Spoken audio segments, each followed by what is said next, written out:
débuter. Donc, je vous expliquais au tout début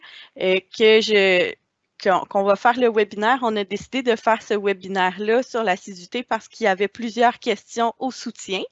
Donc, c'est pour répondre à ces questions-là, vous aider un peu. Je me présente Stéphanie Urtubise aujourd'hui. Je vais être accompagnée de ma collègue Roxane que vous voyez présentement. Bonjour à tous. En fait, nous, on avait commencé, ça allait très bien, puis on s'est rendu compte qu'on n'était pas en diffusion, donc on recommence avec vous. Ça me fait plaisir de voir que vous êtes en si grand nombre aujourd'hui. Je vais fermer ma caméra, mais je reste avec vous. Oui, donc Roxane va vous répondre là, tant qu'elle peut dans les questions-réponses. Puis, elle va intervenir aussi tout au long de la présentation. Des fois, je vais lui poser des questions pour que ça soit un peu plus dynamique et qu'elle puisse ajouter les informations nécessaires. Donc, j'espère que c'est bon pour tout le monde aujourd'hui. Donc, on va débuter. On commence avec un peu de retard, mais on pourra dépasser l'heure prévue pour avoir le temps de tout voir ensemble. Donc, ici, pour le webinaire sur l'assiduité au temps de la COVID, on va voir différentes choses ensemble. Tout d'abord, on va regarder les valeurs par défaut, ce qu'on a présentement dans JAD. Ensuite, on va aborder une situation où le motif d'absence est de mise et on va voir aussi une situation où ça serait l'autre type d'absence qui serait de mise. Ensuite, on va vous montrer ce qui est possible avec les rapports, vous faire des petits commentaires sur les différents rapports d'assiduité. Puis, finalement, on va vous montrer dans Toscanet comment fonctionne la saisie pour les motifs et les autres types d'absence dont on va vous avoir parlé. Donc, tout d'abord, les valeurs par défaut. Donc, actuellement, les types d'absence qui sont reconnus par le ministère sont les A, les D et les R. Les A pour l'absence, les D pour les déparatifs et les R pour les retards. Donc, ça, c'est ce qui est compris dans les absences de l'élève. Okay? Et il y a également, dans les codes qui sont reconnus, qui sont la base, on a les P pour les présences. OK? C'est possible chez vous que vous ayez créé d'autres types d'absences. On en voit souvent. Le premier qui me vient en tête, que vous avez sûrement chez vous aussi, c'est par exemple pour les tempêtes. Donc, au lieu de mettre les élèves absents lors de journées de tempête, certains centres se sont créés un autre type d'absence, et on va voir comment on définit ça, pour pouvoir mettre ce type d'absence-là dans le pupitre des élèves. Ce qui est important de comprendre avec les autres types d'absence, c'est que c'est reconnu comme des présences. OK? Donc, pour le calcul du bloc d'heures, pour le rapport statistique, pour tout, les autres types d'absence, donc tout ce qui n'est pas un A, un D ou un R, est considéré comme une présence. OK? Donc, on va regarder le premier cas, celui qui est propre au motif. Donc, comment différencier les élèves absents de COVID-19 de ceux absents pour une autre raison? OK? Donc, l'utilisation du motif serait dans cette situation-là le meilleur outil. OK? Donc, ça nous permet, sur une absence, de mettre un peu plus d'informations, un peu plus de détails, le motif. Stéphanie, je t'arrête Oui. parce que les gens me disent qu'ils ne voient pas ton PowerPoint. C'est comme si ton écran n'était pas partagé. Moi, je le vois, mais... Est-ce que vous le voyez? Je pense que ça devrait fonctionner. Si je reviens ici comme ça, vous devriez le voir. Est-ce que vous voyez maintenant le document partagé? Je crois bien que ça va fonctionner. Je sais qu'il y a un petit délai là. Non, pas de PowerPoint.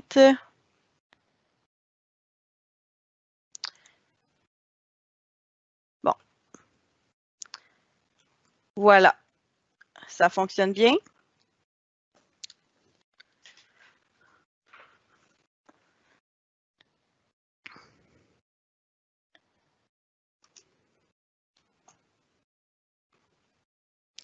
Donc, ici, on voit là ma diapo sur les valeurs par défaut. Donc, ce que je vous disais, les A, les D, les R pour absence, déparatif, retard. OK. Là, non, non, non, non, non. Oui, ça marche, là. OK. Je défilais toutes les personnes qui nous avaient répondu. Merci, Roxane. Donc, ici, vous voyez là, ce dont je vous parlais. OK. Donc, premier, ici, premier cas, c'est bien nos élèves qui sont absents de COVID de ceux qui sont absents pour une autre raison. Donc, dans les deux cas, l'élève est absent, mais on veut pouvoir différencier l'absence de COVID de l'absence générale. Je vais l'appeler comme ça dans ce cas-ci. Donc, ce qu'on pourrait faire dans ce cas-ci, c'est de mettre un motif d'absence à notre absence, à notre code A. OK? Donc, ici, on peut définir un dictionnaire de motifs à partir du menu Adulte FP, données descriptives, motifs d'absence. OK? Donc, ici, je vous ai donné le menu. Ce qu'on peut remarquer aussi, c'est on a le code de motif à la gauche, ensuite avec une courte description. Et finalement, vous avez l'indicateur à savoir si le motif est justifié ou non. Donc, ça, c'est pour vous, c'est pour savoir si c'est un motif que vous considérez justifiable ou pas. Donc, vous pouvez avoir un petit dictionnaire. Ici, dans ce cas-ci, on avait un motif pour des symptômes de COVID. Donc, ça pourrait être, par exemple, pour un élève qui a des symptômes sans diagnostic. Ça pourrait être ici COVID-19, donc qui a eu un diagnostic ou qui est en attente du résultat. Ça pourrait être différentes choses. Roxane, par rapport au motif, toi, est-ce que tu avais vu des choses différentes avec le soutien, des cas différents de ce que je présente présentement? Oui, des motifs, on en voit toutes sortes, comme par exemple expulsion aussi, on le voit parfois. Souvent, les motifs comme expulsion ou bien la plupart du temps, c'est non justifié là.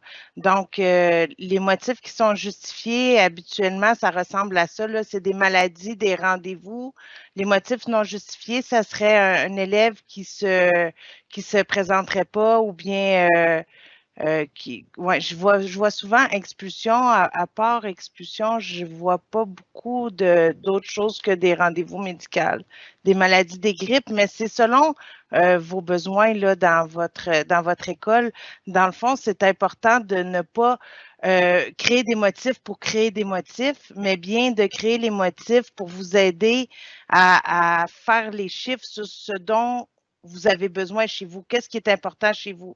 Si c'est important chez vous que les élèves arrivent toujours en retard ou bien qu'ils partent toujours tôt, puis vous voulez trouver pourquoi, mais là, vous pouvez mettre des motifs pour que les enseignants puissent communiquer avec vous les raisons. Mais il faut toujours voir ça dans le but de faire des statistiques. Fait que sur quoi on veut faire des statistiques. Donc, de polluer le dictionnaire de motifs, ça ne sert à rien, mais mettre des motifs qui sont pertinents, lesquels vous allez pouvoir forer au cours de l'année, là, ça peut justifier de créer un motif. Parfait, merci. Autre chose importante sur les motifs également, c'est qu'on ne peut pas mettre un motif sur une présence. OK? Donc, lorsqu'on saisit une présence, à partir de Toscanet, ça ne sera pas possible d'enregistrer un motif sur une présence. Ce qui nous amène à la prochaine question. Stéphanie, je vais t'arrêter une minute parce qu'il y a quelqu'un, je ne sais pas c'est qui, mais qui entend quelqu'un parler derrière. Donc, je vous demanderai, s'il vous plaît, si vous n'avez pas de questions, on va faire des moments de questions tout à l'heure, mais si vous pouvez fermer vos micros, s'il vous plaît, parce qu'il y a des gens qui entendent quelqu'un parler, puis ça passe par-dessus la voix de Stéphanie.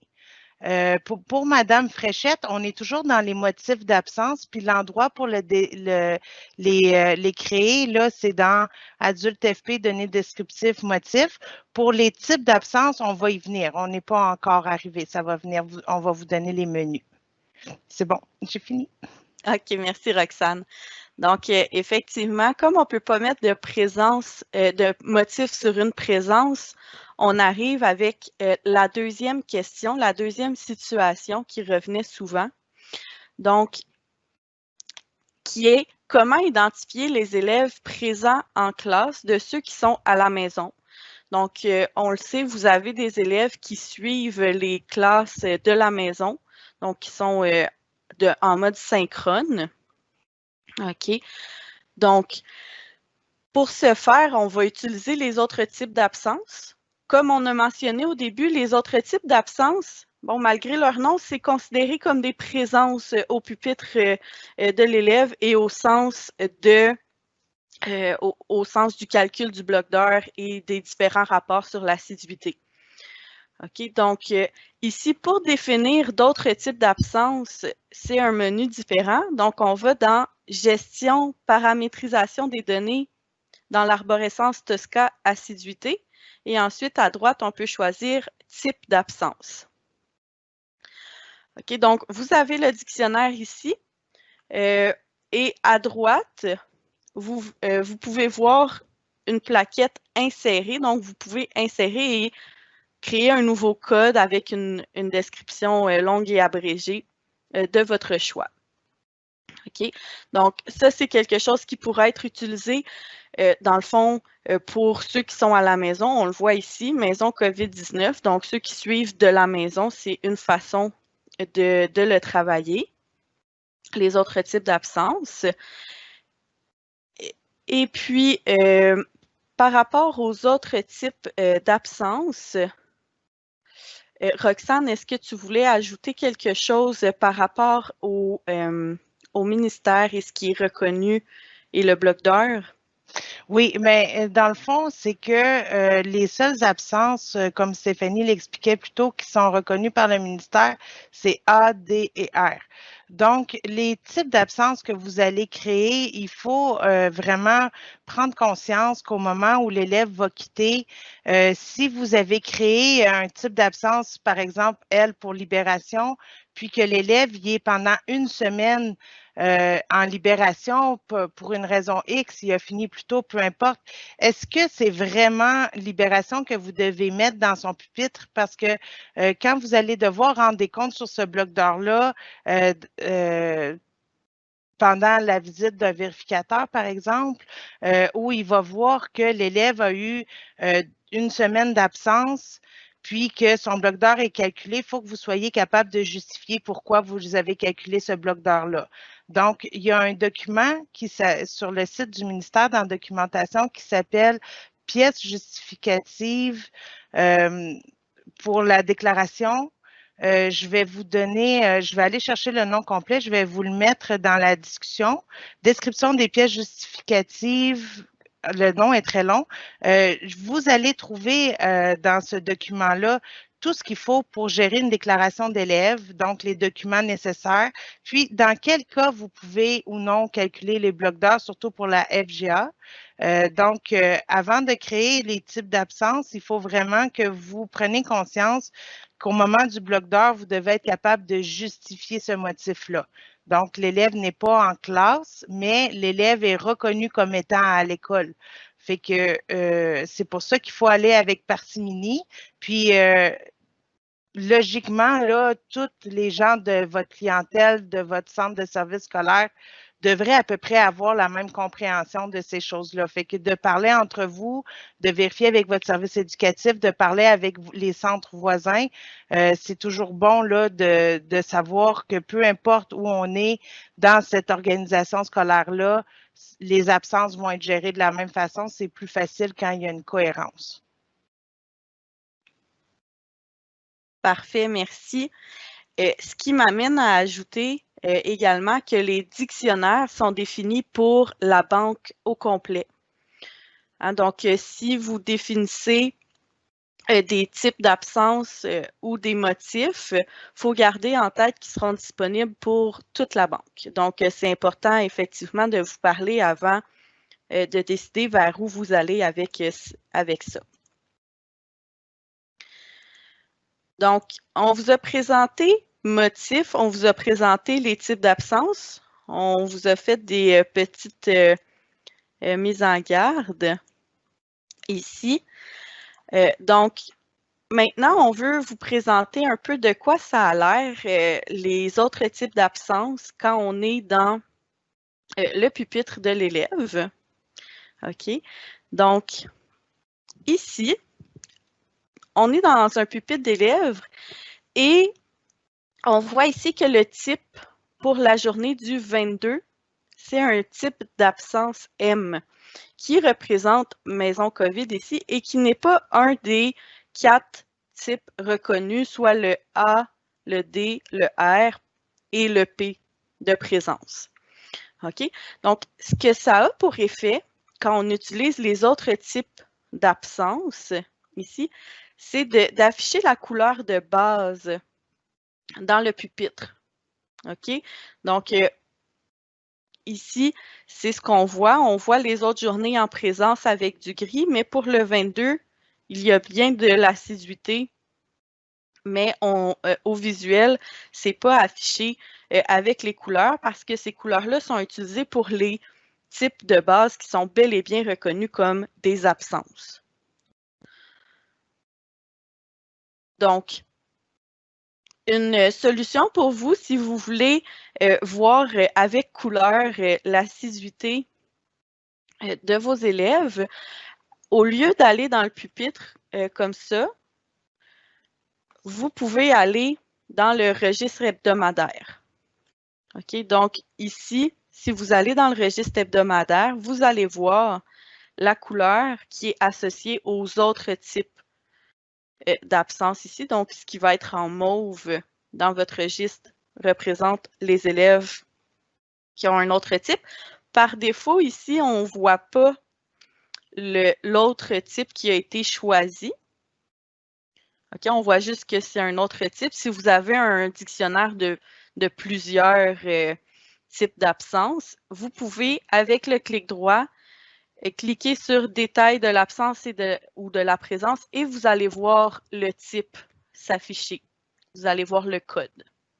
Donc, de cette façon-là, vous avez l'information et au visuel, vous avez de la couleur si vous préférez ça comme ça.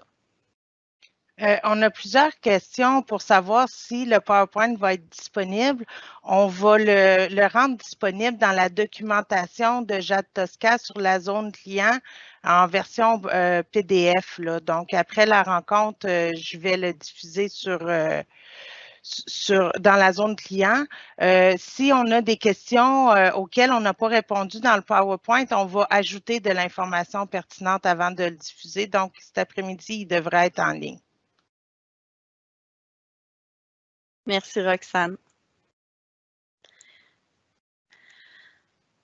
Donc, on a vu dans le pupitre, si j'y reviens ici, qu'on ne voyait pas la couleur. Sachez toutefois que si vous double-cliquez sur la journée, que vous voyez l'information en sortant du détail de la journée, il y a une couleur qui va s'afficher, mais elle ne restera pas.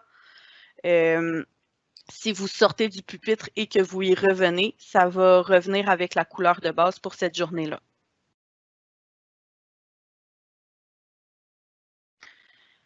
Finalement, on vous parle de 2 rapports ici, les rapports principaux en lien avec l'assiduité.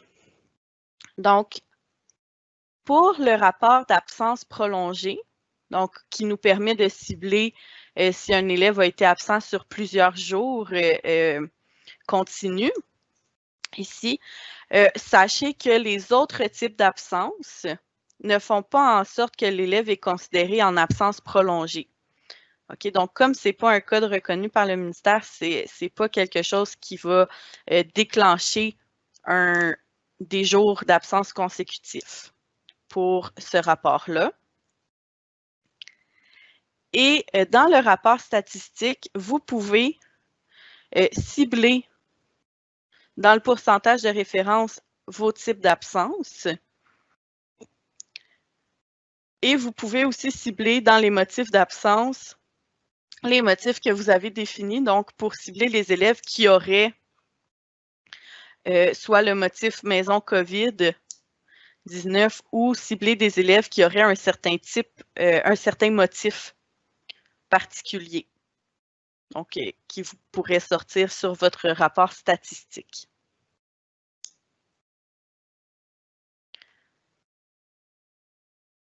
Roxane, est-ce qu'il y a d'autres choses par rapport au rapport ici, outre que ce que j'ai déjà mentionné?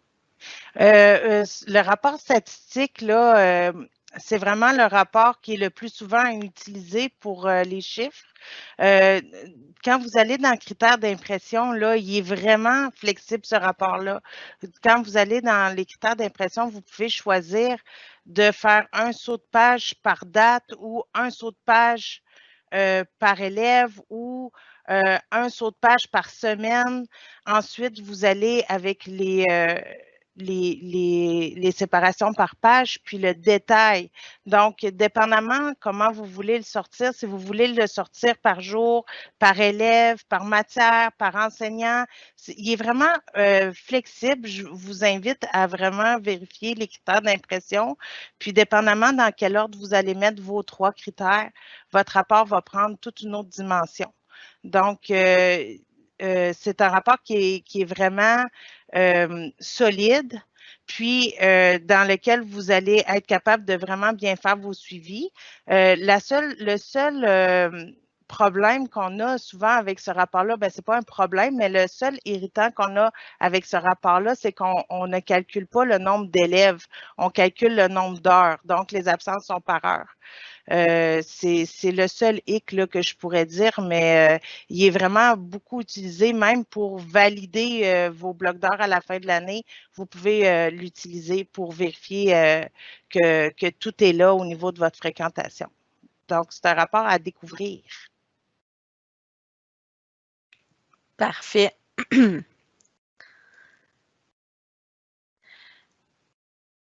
Donc, je vois une question aussi par rapport aux couleurs, puis à la saisie dans Toscanet. J'arrivais à la saisie dans Toscanet et je vais vous parler des couleurs en même temps un peu aussi. Donc, ici, dans la saisie par Toscanet, ici, dans le fond, vous pouvez choisir l'autre type d'absence de cette façon-là ici. Donc,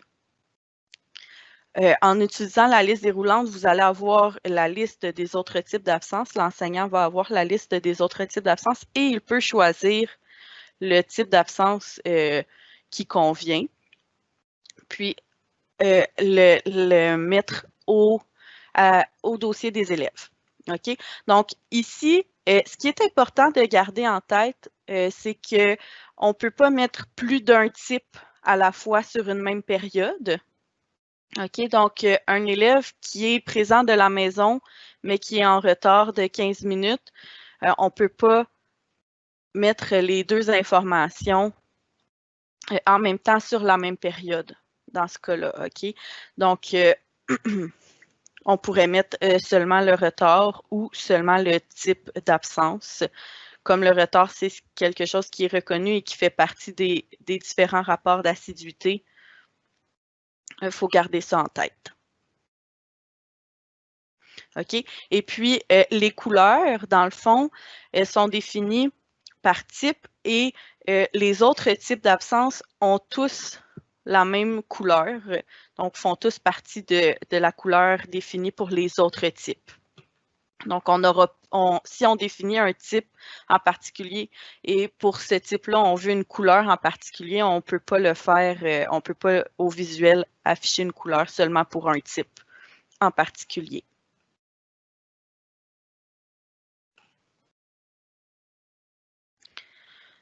Donc, c'est la fin de ce qu'on voulait vous présenter par rapport à l'assiduité, aux motifs et aux autres types d'absence. Et je ne sais pas si on a eu d'autres questions. Moi, les dernières que je vois, c'est celles par rapport à la disponibilité du PowerPoint. Comme Roxane a dit cet après-midi, on va s'assurer de le rendre disponible.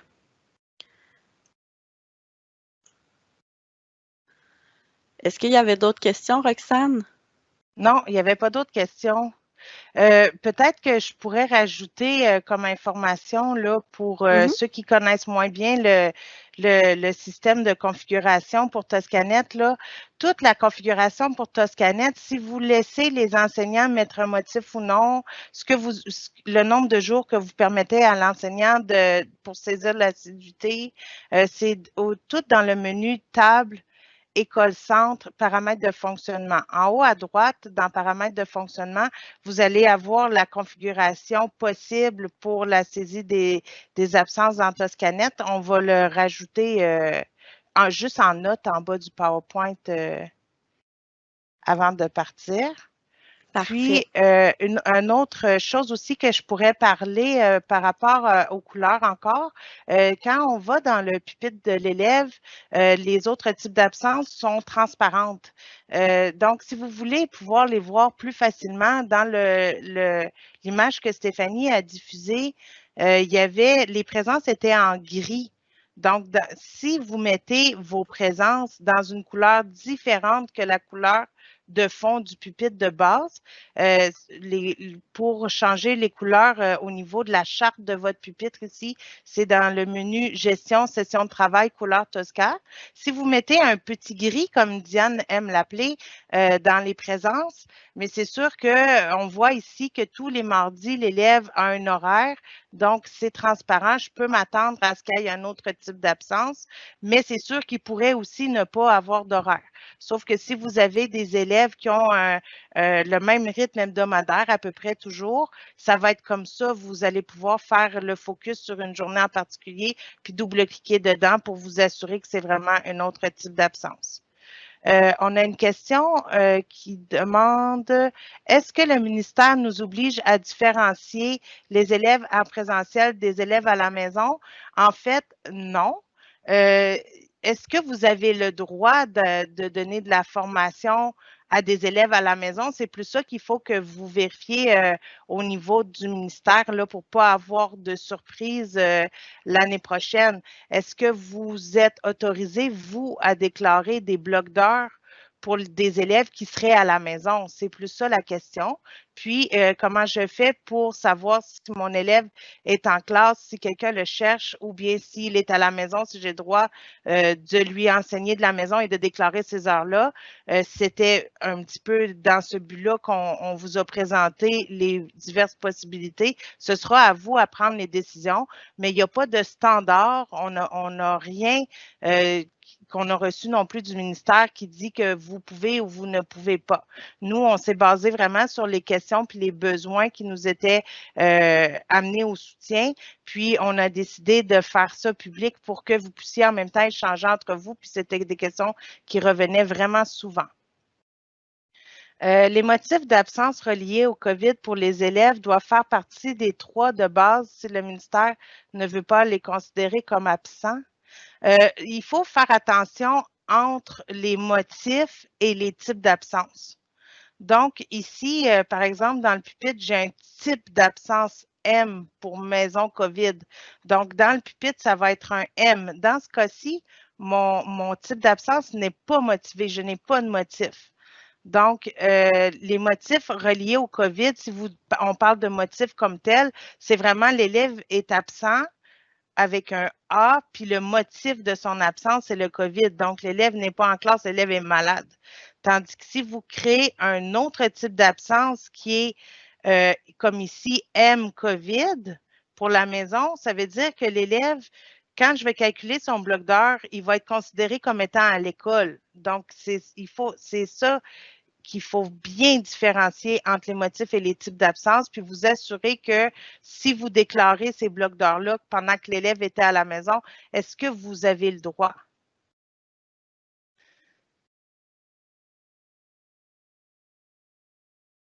Les présences synchrones, dans le fond, les présences synchrones, c'est nous, ce qu'on vous suggère de faire, une des propositions avec laquelle vous pouvez travailler pour les présences synchrones, c'est vraiment de vous créer un type d'absence comme on a fait ici dans la paramétrisation des données. M pour maison COVID-19. Donc, ça, c'est l'enseignement synchrone qui pourrait être déclaré comme ça, mais si vous ne voulez pas les différencier des autres élèves, pour vous, c'est peu important. Vous avez 15 élèves en classe, 15 élèves à la maison, mais vous déclarez 30 élèves dans vos blocs d'heures, dans vos ETP. Si vous n'avez pas besoin de les différencier, vous n'avez pas besoin de vous créer d'autres types d'absences. C'est dans le but de savoir qui était à l'école et qui était à la maison qu'on vous suggère, vous pourriez utiliser le M comme autre type d'absence parce que si l'élève il passe 2 semaines à la maison en enseignement synchrone, ben à ce moment-là, s'il y a 2 semaines avec des M dans son pupitre au lieu des P, il va être reconnu comme étant présent quand même au niveau de son bloc d'heures. Est-ce qu'on peut faire financer les heures d'absence COVID? On n'a pas l'information. Je le sais qu'il y a des clients qui m'ont dit qu'eux avaient eu l'autorisation du ministère. Donc, ce sera à vérifier avec votre service éducatif, puis avec le ministère, si vous avez le droit de donner de l'enseignement synchrone ou pas. Je ne sais pas les preuves qu'ils vont vous demander ou bien vérifier comme il faut auprès du ministère. Parce que si vous avez droit ou pas de le faire, certains m'ont dit que oui, il y avait eu l'accord, mais je ne sais pas si l'accord est partout. Puis c'est du bouche à oreille là, que je vous dis. Bonjour Lina. Lina a dit c'est cool de nous voir. Est-ce qu'il est possible de mettre un type M pour plusieurs élèves à la fois? Oui. Dans Toscanet, on a la possibilité d'appliquer à l'ensemble des élèves là, un type d'absence. Donc, si vous choisissez les autres types d'absence, puis vous sélectionnez le carré qui est à gauche de durée dans la colonne 1, par exemple, vous allez l'appliquer. Si vous appliquez le carré horizontalement comme ça, comme Stéphanie est en train de pointer, ça va le mettre pour toute la journée. Mais si vous choisissez plutôt la colonne qui est en haut, là, ici, le carré en haut, ça va l'appliquer à tout le groupe. Fait que si vous avez un atelier groupe où tout le monde est à la maison, ben à ce moment-là, vous pourriez le faire tout d'un coup. En FGA, est-ce qu'un modèle hybride synchrone et présentiel sera financé? Comme j'ai dit, il faut vraiment que vous vérifiez. Je sais qu'il y a des centres FP qui ont le droit de donner de l'enseignement synchrone, d'autres qui ont peut-être jamais fait la demande, mais c'est vraiment le ministère qui va pouvoir vous répondre à ça. Je sais que le besoin était là. Il y en a certains qui m'ont dit qu'ils l'avaient eu, mais c'est pour ça qu'on vous a présenté ce webinaire-là, mais on n'a pas la réponse. Puis, comme Evelyne avait mis plus bas, c'est un extrait qui provient des questions-réponses COVID du ministère. Là. Donc, merci Evelyne pour le partage. Si vous voulez un peu plus d'informations dans la question, je vais la publier. Ah oui, OK. Pour qu'elle soit publique à tous. Merci. Si on a des élèves qui sont toujours en formation à distance, a-t-on le droit de déclarer à la maison pour une période prolongée? J'ai aucune idée qu'est-ce que le ministère va permettre ou pas dans le financement. On n'a pas d'idée, puis on ne le sait pas. Ça bouge tellement que même si on avait eu l'information au début septembre, je serais frileuse à vous la donner.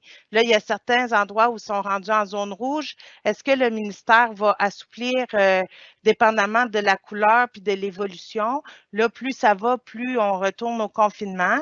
Je suppose que si vous n'aviez pas le droit au début de septembre, peut-être que ça va s'assouplir comme ils sont en train de fermer tranquillement de plus en plus les transports, les accès aux gens à l'extérieur. Donc, le confinement recommence petit à petit par région. Le ministère nous fait des surprises. Comme lui, il reçoit l'information de la santé publique. Nous, on reçoit l'information du ministère. On la reçoit en même temps que vous. On a la même information que vous. Donc, dans le doute, c'est vraiment de communiquer avec le ministère de l'Éducation.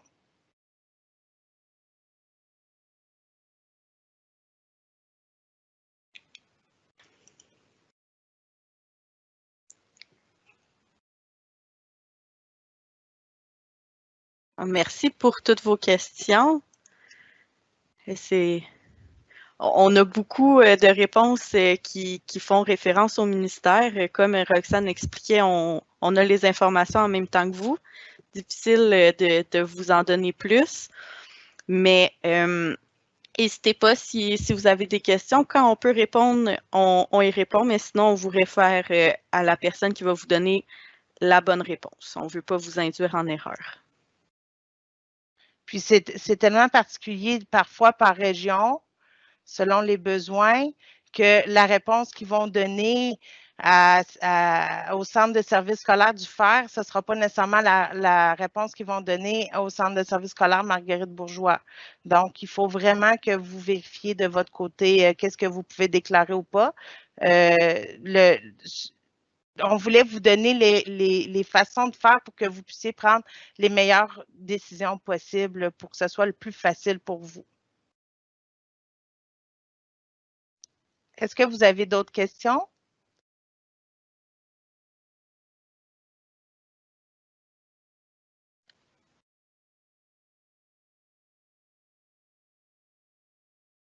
Je pense que c'est pas mal tout, Stéphanie. Donc, Effectivement. on va bonifier un petit peu en mettant les informations sur les questions qu'on a eues. Puis, on va vous le distribuer, le PowerPoint en documentation sur la zone client. Donc, ceux qui ne sont pas encore abonnés à la zone client, je vous invite à le faire, zoneclientgrix.ca. Puis, vous pouvez aller dans mes abonnements. Une fois que vous êtes créé avec votre adresse courriel du travail, vous pouvez aller dans mes abonnements, puis aller vous abonner à la documentation de Jade Tosca. Comme ça, vous allez être notifié à chaque fois qu'on va avoir une publication dans le produit Jade Tosca. Ceux qui sont en train de mettre en place Mosaïque, je vous invite aussi à vous inscrire peut-être pour Mosaïque. Allez voir, il commence à avoir un petit peu d'informations pour la FGA-FP. On est en train de la bonifier. Donc, je vous invite à aller consulter la zone client au niveau de nos produits. Abonnez-vous aux produits qui vous intéressent. Puis, dans la documentation, vous allez retrouver le PowerPoint d'aujourd'hui.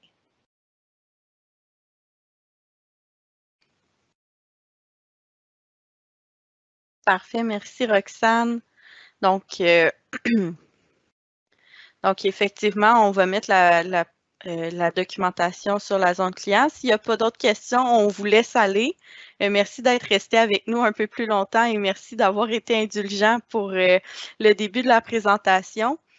On voulait le faire avec Teams, c'est plus convivial, mais comme c'est la première fois, on a eu des petits accros. Donc, merci pour votre compréhension. Puis, on se reparle bientôt, je l'espère.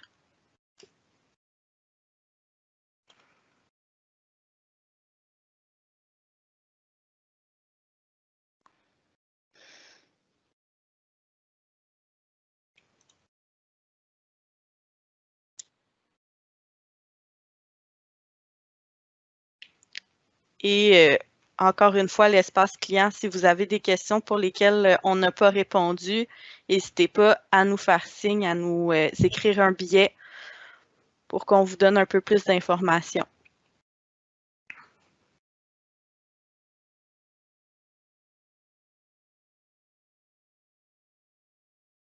Bonne journée tout le monde.